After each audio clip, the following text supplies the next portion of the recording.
ग़ज़वा अहद की तैयारी। 3 हिजरी में ग़ज़वा अहद पेश आया।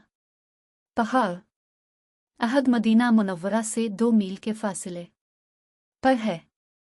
इस पहाड़ के बारे में आपका इरशाद है, ये अहद हमसे मोहब्बत करता है और हम इससे मोहब्बत करते हैं। जब तुम इसके पास से गुजरो तो इसके दरख्तों का फल तबर्रुक के तौर पर खा लिया करो, चाहे थोड़ा सा ही क्यों न हो। ग़ज़वा इसलिए पेश आया कि ग़ज़वा बदर में काफिरों को बदतरीन शिकस्त हुई थी। काफिर जमा होकर अपने सरदार अबू सुफियान के पास आए और उनसे कहा, बदर की लड़ाई में हमारे बेशुमार आदमी कत्ल हुए हैं, हम उनके खून का बदला लेंगे। अब तिजारत से जो माल कमाकर लाते हैं, इस माल के नफ़ा से जंग की तैयारी की जाए। हज़रत अबू सुफियान ने इनकी बात मंजूर कर ली और जंग की तैयारियां शुरू हो गई। कहा जाता है कि सामान तिजारत से जो नफ़ा हुआ वो 50,000 दीनार था। ग़ज़वा बदर में नबी करीम ने अबू हमज़ा शायर को फ़िदिया लिए बग़ैर रहा कर दिया था और उससे इकरार लिया था कि मुसलमानों के खिलाफ शेर नहीं कहेगा। अब जब जंग की तैयारियां शुरू हुई तो लोगों ने इससे कहा, तुम अपने अशार से जोश पैदा करो। पहले तो अबू हमज़ा ने इनकार किया क्योंकि आप के सामने वदा कर आया था, लेकिन फिर वदा खिलाफी पर उतर आया और शेर कहने लगा। आखिर कुरैशी लश्कर मक्का से निकला और मदीना की तरफ रवाना हुआ। कुरैश के लश्कर में औरतें भी थीं। औरतें बदर में मारे जाने वालों का नौहा करती जाती थीं। किस तरह वो अपने मर्दों में जोश पैदा कर रही थी, उन्हें शिकस्त खाने और मैदान जंग से भाग जाने पर शर्म दिला रही थी। कुरैश की जंगी तैयारियों की इत्तला नबी करीम के चचा हज़रत अब्बास ने भेजी। उन्होंने ये इत्तला एक ख़त के ज़रिए भेजी थी। ख़त ले जाने वाले ने मुसलसल 3 दिन और रात सफ़र किया और ये ख़त आप तक पहुँचाया। आप इस वक्त क़बा में थे। नबी करीम क़बा से मदीना पहुँचे और सहाबा किराम से कुरैशी लश्कर से मुकाबले के सिलसिले में मशवरा किया। नबी करीम की राय ये थी कि कुरैश पर शहर से बाहर हमला करने की बजाय शहर में रहकर अपना दफ़ किया जाए। चुनांचे अपने फरमाया, अगर तुम्हारी राय हो तो तुम मदीना में रहकर ही मुकाबला करो। उन लोगों को वहीं रहने दो जहां वो हैं। अगर वो वहां पड़े रहते हैं तो वो जगह उनके लिए बदतरीन साबित होगी, और अगर उन लोगों ने शहर में आकर हम पर हमला किया तो हम शहर में उनसे जंग करेंगे और शहर के पेच और ख़म को हम उनसे ज़्यादा जानते हैं। आपकी जो राय थी तमाम बड़े सहाबा किराम की भी यही राय थी। मुनाफिकों के सरदार अब्दुल्ला बिन इब्बी ने भी यही मशवरा दिया। ये शख्स ज़ाहिर में मुसलमान था और अपने लोगों का सरोदर था। दूसरी तरफ कुछ पुरजोश नौजवान और पुख्ता उम्र के सहाबा ये चाहते थे कि शहर से निकलकर दुश्मन का मुकाबला किया जाए। ये मशवरा देने वालों में ज़्यादा लोग वो थे जो ग़ज़वा बदर में शरीक नहीं हो सके थे और उन्हें इस बात का अफसोस था। वो अपने दिलों के अरमान निकालना चाहते थे। चुनांचे इन लोगों ने कहा, हमें साथ लेकर दुश्मनों के मुकाबले के लिए बाहर चली ताकि वो हमें कमज़ोर और बुज़दिल ना समझी, वरना उनके हौसले बहुत बढ़ जाएंगे और हम तो ये सोच भी नहीं सकते कि वो हमें धकेलते हुए हमारे घरों में घुस आएं। और ये अल्लाह के रसूल, जो शख्स भी हमारे इलाके में आया हमसे शिकस्त खाकर गया है, अब तो आप हमारे दरमियान मौजूद हैं। अब दुश्मन कैसे हम पर गालिब आ सकता है। हज़रत हमज़ा ने भी उनकी तायीद की।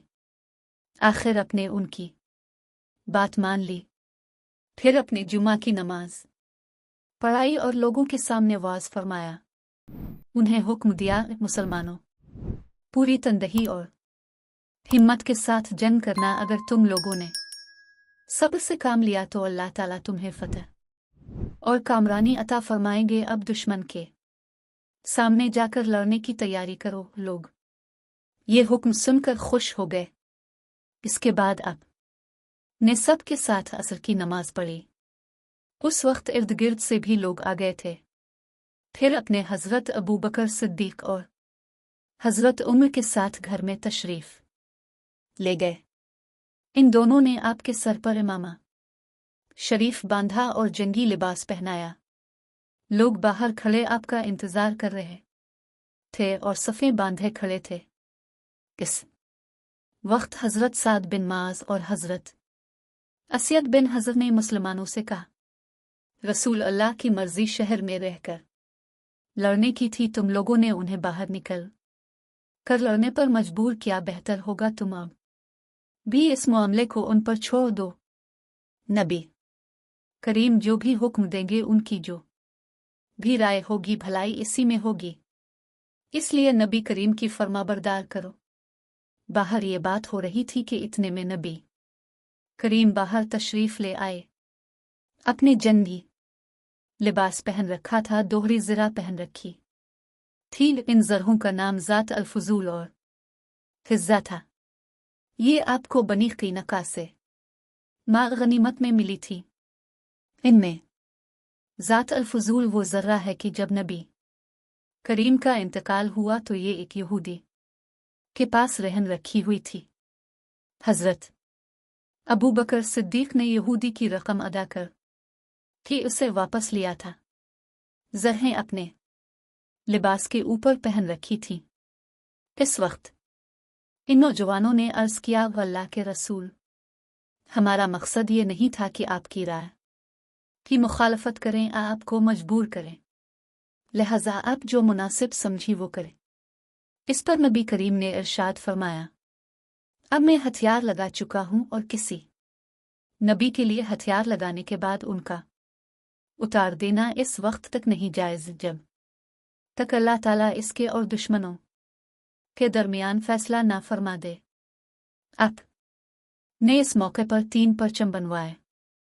एक परचम कबीला उसका था, यह हज़रत असयद बिन हज़र के हाथ में था। दूसरा परचम मुहाजिरीन का था, ये हज़रत अली या हज़रत मुसब बिन उमैर के हाथ में था। तीसरा परचम कबीला खुज़रुज का था, ये हज़रत हबाब बिन मंज़िर या हज़रत साद बिन अबादे के हाथ में था। इस तरह आप 1000 का लश्कर लेकर रवाना हुए। लश्कर में आपके आगे साद बिन माज और साद बिन अबादे चल रहे थे। ये दोनों कबीला उस और खुज़रुज के सरदार थे। अपने मदीना में एक नाबीना सहाबी हज़रत अब्दुल्ला बिन मक्तूम को अपना कायम मकाम मुकर्रर फरमाया था। मदीना से कोच करके आप सनिया के मकाम पर पहुंचे। फिर यहाँ से रवाना होकर शेखियन के मकाम पर पहुंचे। शेखियन 2 पहाड़ों का नाम था। यहाँ अपने लश्कर का मुआयना फरमाया और कम उम्र नौजवानों को वापस भेज दिया। ये ऐसे नौजवान थे जो अभी 15 साल के नहीं हुए थे। उन कमसन मुजाहिदों में राफे बन खज और समरा बन जंदल भी शामिल थे। लेकिन फिर अपने हज़रत राफे को जंग में हिस्सा लेने की इजाज़त दे दी।